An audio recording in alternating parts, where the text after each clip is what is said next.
Good evening my dear student, teachers and parents. I am always praying for your healthy and happy life. और आपकी दुआओं का असर है कि मैं भी जितना हो सकता है कोशिश कर रहा हूँ, लेकिन आजकल तबीयत कुछ ऐसे ही चल रही है। मेरे प्यारे बच्चों, दुआ करते रहना। दिल्ली यूनिवर्सिटी और स्पोर्ट्स वाले जो बच्चे थे उनको बहुत बहुत मुबारक है कि आपका वो प्रोसेस जो था, आपको पहले ही कहा है डॉक्यूमेंट वगैरह अपने सारे तैयार रखना, सारा कुछ अपना तैयार रहना। और बड़े बच्चों ने पहले कहा भी था कि सर हमारा सामान भी तैयार है। तो फिर आपका 17 को हुआ। और अब बताया था बच्चों को कि ज़्यादा टेंशन मत लो, इधर उधर की बातें मत सुनो। 17 का कह रहे थे, अभी भी पता नहीं महीने 2 लगेंगे, कितने हो गया ना फिर 17 को। और आज आपको बताया था कि चिंता मत करो, कोई कह रहा है ये अभी कितने दिन, तो हम क्या करेंगे, कल लास्ट डेट हो जानी है। तो बहुत सारा एक तनाव कुछ लोग फैला देते हैं और बच्चे परेशान हो जाते हैं। तो मैंने कहा था चिंता नहीं करो, क्या स्पोर्ट्स वाले, दिल्ली यूनिवर्सिटी वाले, जो भी अंडर रूल जिन्होंने बाकायदा पूरा प्रोसीजर अपनाया होगा, तो कोई दिक्कत नहीं आएगी। आप आराम से बैठो और देखते रहो। आज अब बच्चे मुबारक दे रहे हैं कि वो भी हो गया, ये खुशी की बात है। क्योंकि मैंने आपको एक ही बात कही है कि जो भी लोग इसके साथ जुड़े हुए हैं, चाहे कितनी भी बड़ी पोजीशन पे हों या किसी भी लेवल पे काम करते हों, वो आपके लिए, कैरियर के लिए बहुत चिंतित हैं। और मदरली ट्रीटमेंट आपकी हर मुसीबत के लिए मिलता है। तो फिर आप इतनी ज़्यादा परेशानी नहीं लिया करें। अब हो गया ये। मगर एक मज़ेदार बात यह है कि जो हो जाता है ना, उसकी मुबारकें या खुशियाँ कम, अब जो मुसीबत आएगी उस पर शुरू हो जाते हैं। फिर दोबारा वही, सर कल लास्ट डेट है। दिल्ली के कॉलेज कुछ सैटरडे को बंद होते हैं और उसके बावजूद भी कल ही लास्ट डेट है। अगर ऑनलाइन भी होगा तो कभी बीच में हो जाती प्रॉब्लम, तो कहीं हम रह ना जाएं। तो मेरे प्यारे बच्चों, मैंने आपको ये कहा है कि अपने डॉक्यूमेंट आपको पहले ही कहा तैयार रखना। ठीक, अब पता लग गया है। और कल आपने ऑनलाइन, और ये भी मैं आपको बता दूं, कुछ बच्चे पहले ही दिल्ली निकले हुए हैं, ये भी मैं आपको बता देता हूँ। और बाकी बच्चे सारे जितने हैं वो ऑनलाइन के लिए भी एक ऑप्शन है। और जैसे कल जो इंस्टीट्यूशंस लोग करेंगे तो फिर साथ में ये प्रोसेस सुबह से शुरू हो जाना है और वहाँ भी आप ज्वाइन करो। ऑलरेडी मेल डाली भी हुई है AICTE में कि ऑनलाइन भी अलाउड है, ऑफलाइन ऑनलाइन दोनों अलाउड है। तो ये बताया हुआ है, लेकिन इंस्टीट्यूशंस के साथ संपर्क रखना। तो ये भी बात होगी, ठीक है। और जो बच्चे इतने तनाव में हैं कि क्या होगा सर, अगर कल का ही दिन है तो एक ही दिन मिला हमें। देखो, मैंने आपसे पहले भी कहा था कि 21 को जो कल का दिन है, और जिन बच्चों का अभी सिलेक्शन हुई है, आप कल से अपनी ज्वाइनिंग का प्रोसेस शुरू करना, डिले मत रहना, सवेरे से ही शुरू हो जाना और यूनिवर्सिटी का ख़त्म होने तक अपना जितना हो सकेगा तो आप उनमें करा लेना, क्योंकि उन्होंने भी डॉक्यूमेंट देखने हैं, एडमिशन का प्रोसेस देखना है। तो फिर भी अगर कोई बच्चे को कोई परेशानी होगी, लेकिन अगर तो कोई ऐसे ही लटर मस्त में रहा तो बात अलग है। अगर कोई बच्चा कहेगा जी मेरा ऐसे रह गया, तो उस कॉलेज से भी पूछेंगे, बात करेंगे, बाकी बच्चों से पूछेंगे कि वहाँ तो आज चल रहा था, तू कहाँ था, ऑनलाइन भी नहीं कर सका, ऑफलाइन करना था, तो कहीं तो रातों रात निकल जाने हैं। तो वो आप पे सारा है, क्योंकि कई बच्चों ने दूर से भी आना होता है, ये जम्मू से नहीं खाली जाना है। कहीं अगर दूर होगा कोई आदमी, किसी ने भद्रवाह से आना होगा, है ना, सुंदरबनी से आना होगा, नौशहरे से आना होगा, लगे बनी से आना होगा, या उधर से मोहर से आना होगा, तो वहाँ से भी तो बच्चे आएंगे, मड़वा से, किश्तवाड़ से भी आएंगे। और फिर उन बच्चों का जहाँ पहुँचने में बसोली है, बिलावर है, बहुत बच्चे आते हैं उधर के, तो उनको टाइम तो लगता है ना थोड़ा। तो इसलिए बेटे चिंता नहीं करना, ऑनलाइन का प्रोसेस सवेरे से ही शुरू हो जाना। डॉक्यूमेंट आगे आपने तैयार रखे हैं, आज फिर देख लो और कल अपना पूरा सिस्टम फिट करके रखना, जितना हो सकेगा कोशिश करना। और फिर दोपहर को, शाम को 4 बजे 3 बजे आपसे बात करेंगे। अगर कोई दिक्कत होगी तो रिक्वेस्ट करेंगे। मैंने आपको कहा बहुत अच्छे लोग मदरली ट्रीटमेंट देते हैं, लेकिन आप यूं ही बैठे रहो और कहोगे कि नहीं मिल जाएंगे दिन, वो वाला नहीं। इस वक्त एक एक मिनट और एक एक दिन कीमती है, ये बात मेरी याद रखना। नंबर थर्ड, अभी तक भी क्या होगा भाई, आपको बोला है जो सेकंड राउंड है वो खुलेगा और वो प्रोसेस है, आप उसमें भी अपना प्रोसेस करना, चॉइस फिलिंग से अच्छी चॉइस फिलिंग करना, सोच समझ के करना। अभी बहुत सारे बच्चों का हमें आया है कि ये मैंने कॉलेज नहीं चुना था मगर ये मिल गया है, तो आप ही तो चुनते हो चॉइस फिलिंग में। ये काम वो बल्ले बच्चे बातें करते हैं जिन्होंने किसी दूसरे को बोला था तू कर देना मेरा, तो उसको जो अच्छा लगे फिर वो करता है। खुद करना, आंखें खोल के करना, ये मत कहना मैंने फ्रीज करने लगा था तो फ्लोट हो गया, फ्लोट करने लगा तो फ्रीज हो गया। इसको ध्यान से रखना। और जिन्होंने फ्रीज किया जाके कॉलेज में एडमिशन भी ले ली है और अब कह रहे हैं कि वहाँ ऐसे जाना नहीं है तो कुछ है, तो फिर बेटे अपने लिए भी प्रॉब्लम बना लेते हो और हमें भी फिर दुखी होते हैं जब बच्चे की ऐसी बात सुनते हैं।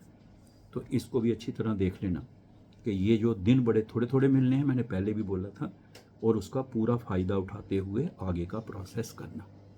चौथी बात, बहुत सारे बच्चे जो हैं वो इस परेशानी में भी लगे हुए हैं कि देखिए जो हमें कॉलेज मिला हुआ है, बात 17 की है, आज 20 हो गई है, 3 दिन से अभी तक उन्होंने कांटेक्ट नहीं किए हैं। और बच्चों ने तो बेचारों ने केरला तक की सारी छानबीन, रात को सोना भी नहीं, क्योंकि मैं सबके सवाल नहीं जो हैं, फिर अकेले अकेले नहीं होता। जो भी बच्चे हैं इन्होंने बच्चों ने ये बनाया हुआ है कि सर आप एक बार इधर बता दिया करो, एक एक की सेम प्रॉब्लम सुन सुन के बाकी कितने बच्चों के रह जाते हैं जिनके मैं जवाब नहीं दे पाता हूँ। तो इसलिए किसी बच्चे का कोई कॉलेज ही बंद हो गया हो, जो आपका कोर्स है वो कॉलेज ने कोर्स ही बंद कर दिया हो, ठीक है, और जहाँ कॉलेज जो है वो कह रहा है कि नहीं हम दाखिला ही इधर हमारे पास है नहीं अब। लेकिन ये सारी बातें नहीं, अगर जो भी राइटिंग में देता है, जो भी राइटिंग में देता है इस बात को, तो बच्चे को सेकंड राउंड में चांस मिल जाता है, but something should be in writing from college side. और आपने भी दिया हो और जेके एडमिशन 2026@aict-india.org पे आपने मेल डाली हो और कॉलेज वालों ने भी मेल डाली हो। तो जितने बच्चे हमें ऐसे पॉइंट बताते हैं, डिस्कस करते हैं, हम भी अपनी तरफ से उनके पॉइंट को फॉरवर्ड करते हैं ताकि बच्चों को कोई दिक्कत ना हो। ये भी हो गया, करना तो आपने है ना। फिर 2 दिन के बाद कहोगे जी सर वो मेरे कॉलेज में वो सब्जेक्ट नहीं है, तो पहले सोए हैं क्या 3 दिन से? और जब उस दिन वक्त कहेंगे तब सारी दुनिया का सिस्टम ख़त्म हो गया होगा। ये वो वाली फाइल नहीं है कि इधर से करेंगे उधर, ये ऑनलाइन है, एक बार क्लिक हुआ तो गया। तो ध्यान में रखना। एक और पॉइंट है आपका कि सर हम जहाँ भी जा रहे हैं, कई कॉलेज जो हैं वो फ़ीस पहले मांग रहे हैं, कई कॉलेज ने तो हद कर दी है, 40,000 सिक्योरिटी मांग रहे हैं सिर्फ, ठीक है। कितने बच्चों की कई कई प्रॉब्लम वहाँ पे, वहाँ कह रहे हैं पूरे हॉस्टल का साल का चार्ज दे दो, फीस दे दो। तो ये बेटे AICT की तरफ से जब कॉलेज से बिलिंगनेस ली जाती है तो उनको बताया जाता है कि फ़ीस की लिमिट ये है, प्रोफेशनल मैक्सिमम 1,25,000, जनरल 30,000, और अभी मेडिकल वालों का होगा तो वो 3 लाख रुपया प्लस 1 लाख रुपया मिलेगा जो मेंटेनेंस का होता है हॉस्टल का वगैरह। तो इसलिए ये गरीब बच्चे दूर दराज इलाकों से जाते हैं, हो सकता है इनमें से भी कुछ अच्छे घरों के भी हों, है ना, किसी तरीके से पहुँचे हों, वो दूसरी बात है। लेकिन मैक्सिमम जो बच्चे दूर दराज घरों से आते हैं, गरीब बच्चे आते हैं और उनके पास इतने पैसे नहीं होते कि जाते ही 2 लाख रुपया एक बंदे को दे दें वो। तो इसलिए इन बच्चों से जो आपका कॉशन मनी है, लाइब्रेरी डिपॉजिट है, जो भी आप इनिशियल लेते हैं वो लें। बाकी जो फीस है academic fees, that is credited in the college account by the All India Council for Technical Education. It is a scheme of the Ministry of Education, Government of India. तो ये ऐसे नहीं है, तो इसलिए बच्चों को किसी प्रकार की ऐसी कोई एक्सप्लाइटेशन नहीं होनी चाहिए। बेचारे परेशान हो जाएं, वहाँ जाके बैठ जाते हैं कि ऐसे कह रहे हैं कैसे, वो तो फंसे हुए देंगे, लेकिन उनको प्रॉब्लम आती है बाद में। जो उनको मेंटेनेंस का मिलना है वो आपको ही, जो उसमें से हॉस्टल का खर्चा मेस का उन्होंने देना, उसमें से देंगे ना। हाँ थोड़ा सा आपको भी पता है मेस का खर्चा है, वो तो नहीं ना कि 2 महीने के बाद देंगे। आप अगर मेस कनेक्टर ने भी पैसे लेने होते हैं चलाने के लिए तो वो मेस का चार्जेस लेने चाहिए। हॉस्टल का कई बार कई इंस्टीट्यूशन अच्छे होते हैं, इंस्टॉलमेंट्स में भी करते हैं। तो इस तरह बच्चों से कोई पैसे अगर कोई छोड़ के जाता है, डॉक्यूमेंट आपके पास भी रहते हैं कईयों के, ना किसी का कोई वो होता है कि ये ऐसे कोई सिक्योरिटी भी दी होती है, बच्चा पढ़ रहा होता है, ऐसे कोई नहीं। अगर ऐसा कोई है तो आप उसको प्यार से भी बता सकते हैं, किसी की मजबूरी है। लेकिन जो बच्चा रहता है, आप हॉस्टल का है, मेस का है, वो तो आपने मेस का लेना ही लेना है। और अगर लगता है कोई छोड़ना है तो मेस का, उसका भी सारा आपका अपना प्रोविज़न है। लेकिन फ़ीस जो है वो बच्चे से जो है वो AICTE ने देनी है। तो इन बातों, ये बहुत सारे बच्चों का आ रहा है कि सर हमसे इतने मांगे हैं, इतने मांगे हैं।